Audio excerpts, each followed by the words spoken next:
Votre place, à vous asseoir, s'il vous plaît, parce que le président national va bientôt arriver. Dans quelques minutes.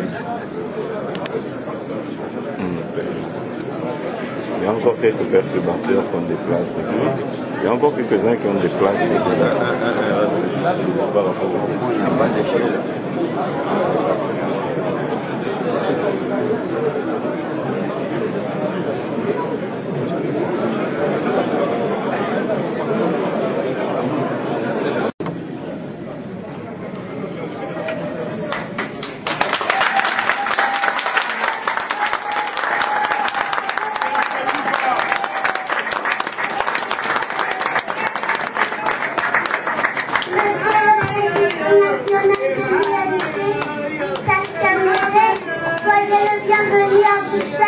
Vous êtes l'espoir du Congo, prenez votre courage, nous sommes tous derrière vous.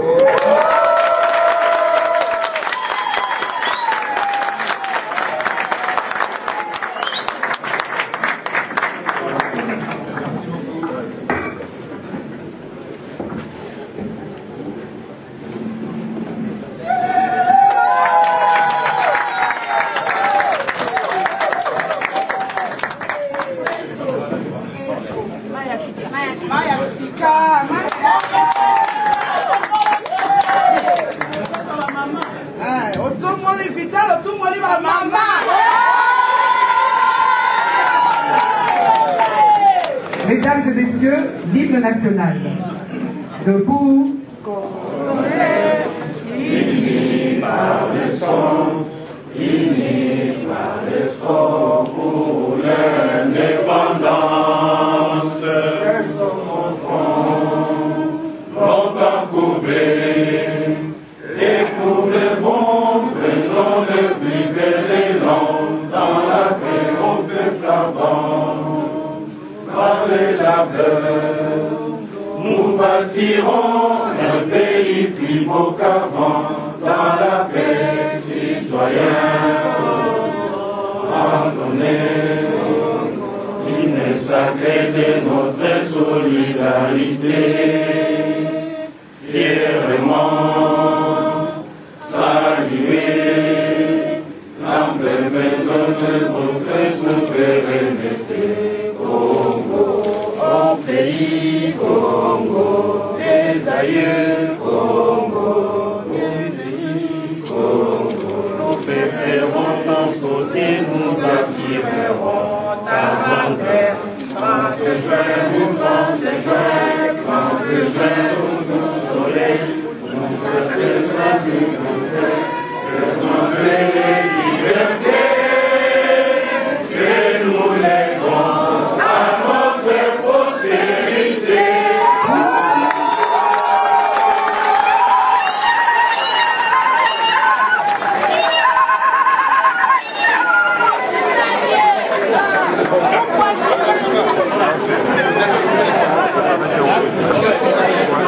Merci beaucoup, j'invite l'Assemblée à s'asseoir, s'il vous plaît. Et surtout, candidat président de la République.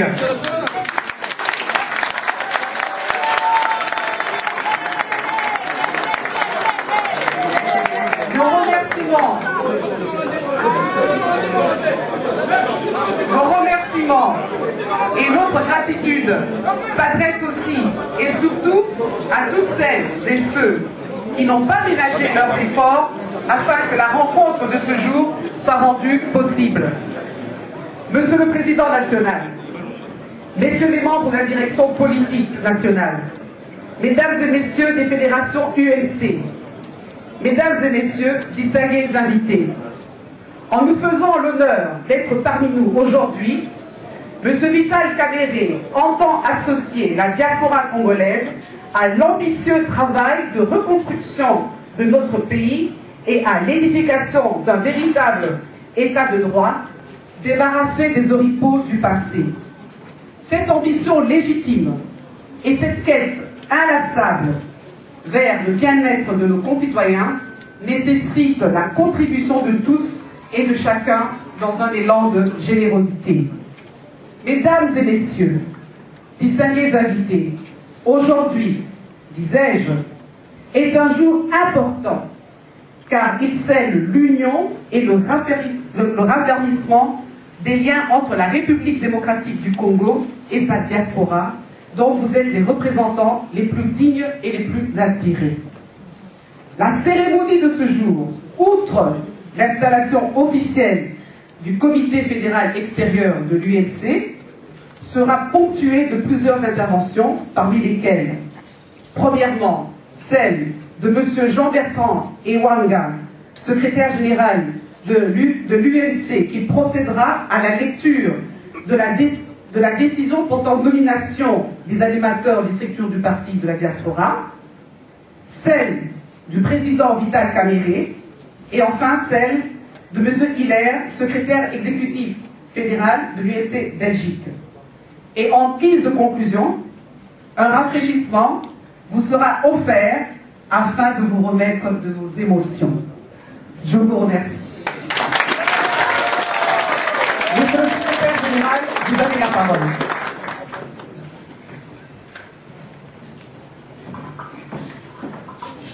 Monsieur le Président, s'il vous plaît.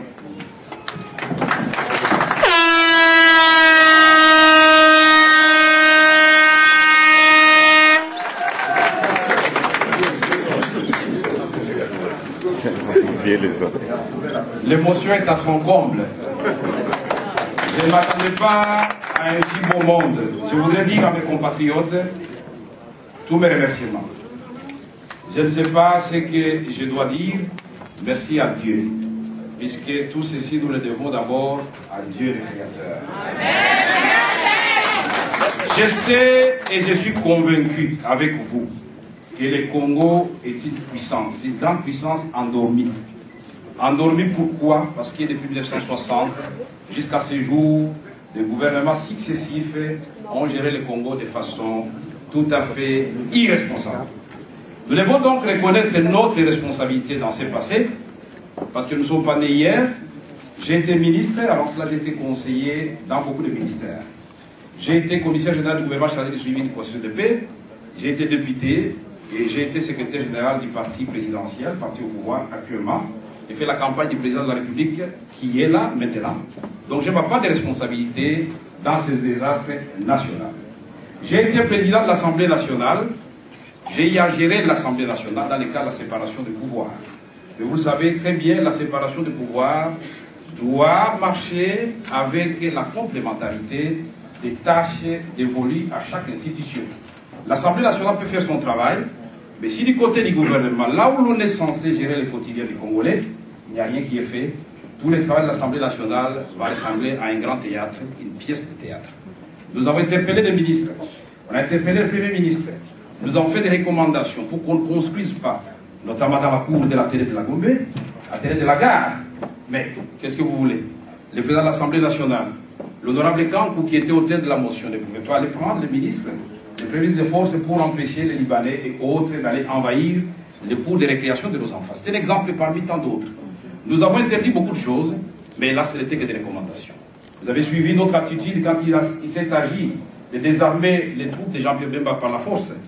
Notre attitude, quand il s'est agi de s'attaquer aux éléments de Bundia Congo dans le Bas-Congo, on a interpellé le ministre de l'Intérieur à 3 reprises. Notre attitude face à la façon dont les contrats chinois avaient été négociés, c'était clair, c'était télévisé et notre position était connue de tout le monde. Notre attitude face à l'entrée des troupes rwandaises sur le territoire congolais, on dit que c'est inadmissible. On nous a agressés hier et aujourd'hui on nous amène les mêmes troupes pour pacifier le Congo. Ça, c'est une insulte vis-à-vis du peuple congolais.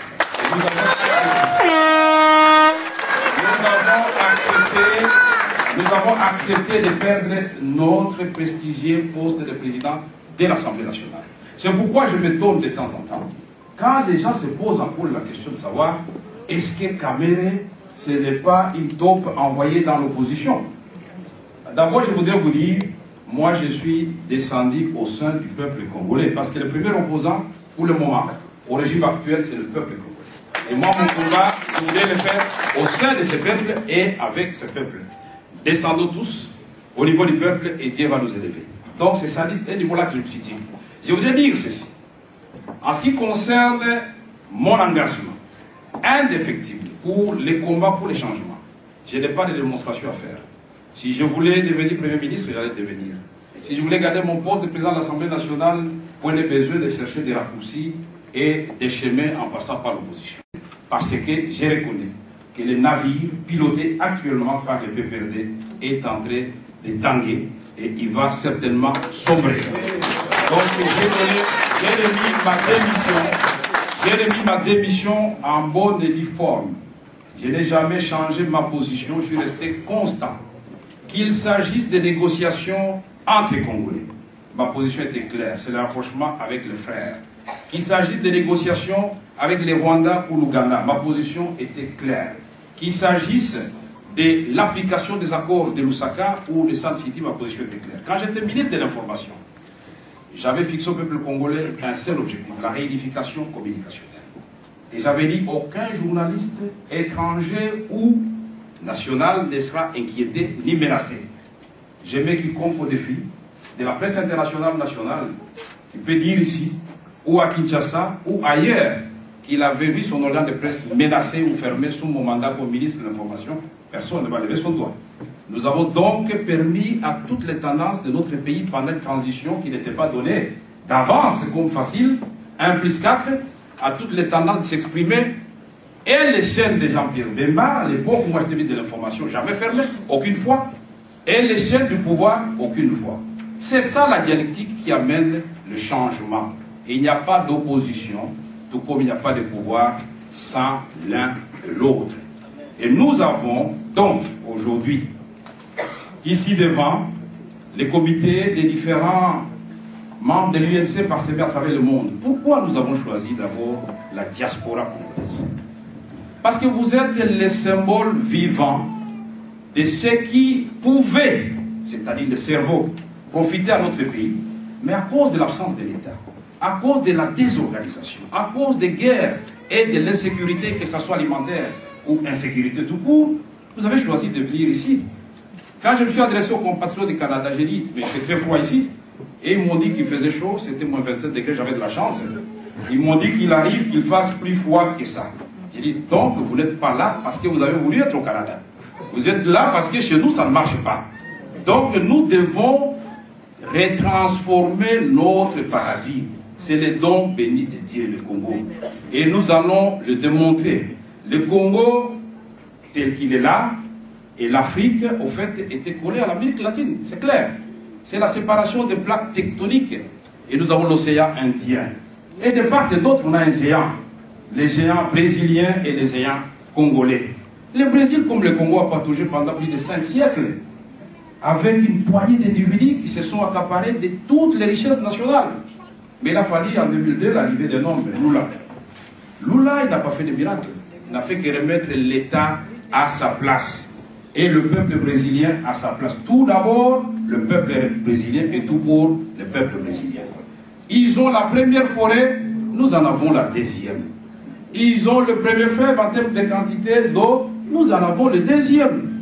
Ils sont les châteaux d'eau de l'Amérique latine, nous avons 53% de toutes les eaux de l'Afrique au Congo. Ils sont la réserve en termes de terres arables en ce qui concerne l'Amérique, mais nous avons 120 millions de terres au Congo, exploitées selon les études faites ici en Belgique, puisqu'il y a 80 millions de terres accessibles et 40 millions de terres irrigables. C'est 2 milliards d'individus que nous nourrissons. Nous ne sommes que 70 millions et nous exportons pour 95% de nourriture pour nos populations. Quelle honte, quel paradoxe. Qu'est-ce qui se passe? Qu'est-ce qui se passe? Absence d'ambition pour notre pays. Ils sont une réserve de l'énergie propre et renouvelable. Mais nous sommes une grande réserve d'énergie propre et renouvelable. Inga, à lui seul, c'est 44 000 mégawatts. Associé à d'autres sources, c'est 100 000 mégawatts, le Congo. Le Congo, à lui seul, avec Inga, c'est l'industrialisation de l'ensemble de l'Afrique et de l'Europe méditerranéenne. Quelle aubaine! Mais de quoi nous voulons de l'homme politique congolais, sans vision. Et nous disons les minéraux. Les minéraux à Chikapa, en Bujimaï, au Kivu, au Katanga, en province orientale, c'est une malédiction pour nos populations. À Chikapa, après avoir exploité les diamants, on laisse à la population les érosions. En Bujimaï, après avoir vidé la Miba complètement, on laisse les érosions. Au Katanga, la Gécamine, la vache à lait. Vous savez, moi je suis du Kivu, donc j'élève les vaches. Et nous savons que la vache, quand elle vous donne du lait, il faut lui donner du fourrage. Mais la gécamine, nous avons chaque année très de lait. Et puis finalement, la vache a fini par rendre l'âme. Et on est en train maintenant de vendre le pâturage, donc les concessions de la gécamine. Quelle honte pour le Congo. Et nous disons, est-ce qu'un autre Congo prospère, stable et fort est possible? Nous disons oui. Et on va commencer par quoi? Par le rétablissement de l'état de droit. Personne ne doit être au-dessus de l'État. L'état de droit signifie que l'État doit avoir une armée républicaine. Pas une armée où on recrute les gens au grade général. Une armée où les standards en la matière sont respectés. Une armée où les militaires se trouvent dans les casernes en dehors de la ville. Parce qu'on ne défend pas l'objectif dans l'objectif.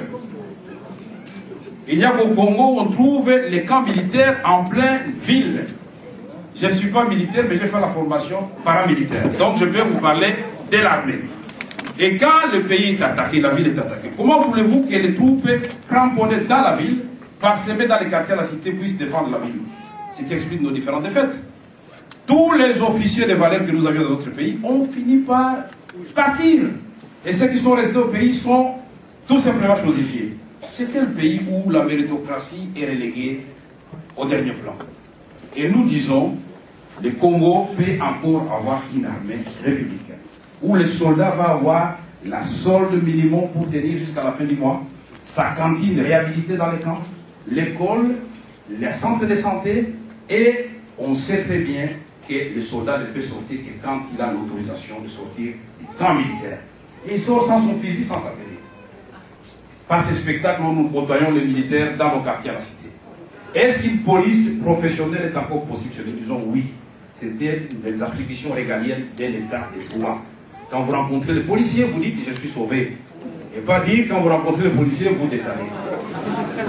Nous disons, est-ce qu'une justice impartiale et au service de tous est encore possible? Nous disons oui. Pourquoi on s'en prend aux magistrats, aux juges? La cause, elle est structurelle. La cause, ce n'est pas les magistrats qui touchent 200 $ ou 300 $. La cause, il faut la rechercher ailleurs. Les magistrats, qu'est-ce qu'ils peuvent face à un Premier ministre ou un président de la République qui lui demande de revoir un jugement au risque de perdre son emploi?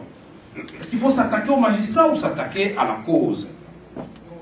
Est-ce que nous pouvons créer des conditions pour avoir une justice la même pour les riches et pour les pauvres dans notre pays? Nous disons oui. Est-ce qu'il est possible de remettre encore l'administration en place dans notre pays? À l'époque de nos parents, quand on disait vous êtes fils d'enseignant, vous êtes un enfant de la classe moyenne ou même des riches. Quand on disait que votre père est clerc, ça c'est l'enfant qui nous rappelle à l'ordre.